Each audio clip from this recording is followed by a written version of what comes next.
南投草屯的相当国小，透过音乐营的方式来安排着课程，聘请着专业的老师，带着学生为室内行到户外，观察着声音的变化，各类制作这个声音，肯定是真心色。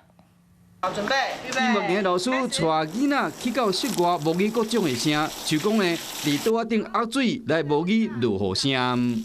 就很像水滴一滴一滴下来的，然后我觉得很好玩。我们的影片之后，我才了解到原来会有拟音师的存在。拟音师的存在好像是很辛苦的，因为需要模仿各种东西的音效。